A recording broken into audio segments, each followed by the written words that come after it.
am Zawar Ahmadi Arifah, the adjudicator for today's debate between the government team Group 8 and the opposition team Group 3. The motion we are discussing today is this House would make vaccination mandatory for children attending public school except for medically justified exemptions.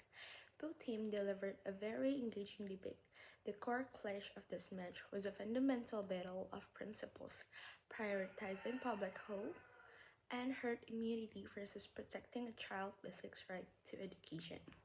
Let me start with my evaluation for the opposition team Group 3. They had a very brilliant strategic concessions at the beginning by agreeing that vaccines are important and frame the debate adequately, arguing that excluding children from school punishes them from their parents' decisions. However, the biggest weakness was the lack of empirical evidence. The argument relied heavily on theoretical claim, and they argued that mandatory vaccine would decrease public trust and disproportionately harm low-income families. While logically sound, they failed to provide any statistical data or real-world precedents to back up these fears. Moving on to government team, Group 8, the weakness in this debate was your oversight of the socio-economic impacts.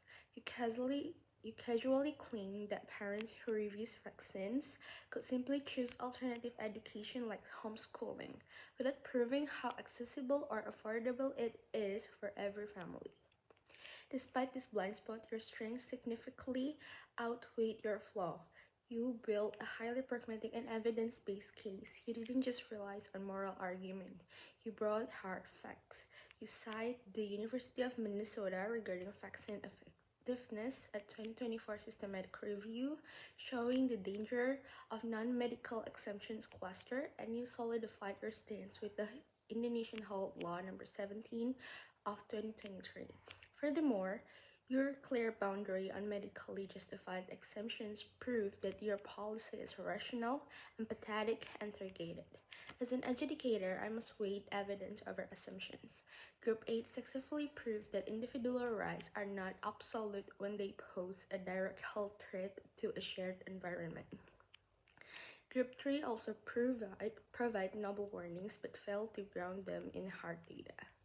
Therefore, for presenting more solid, well-researched, and legally ground case, I proudly award this debate to the government team Group 8.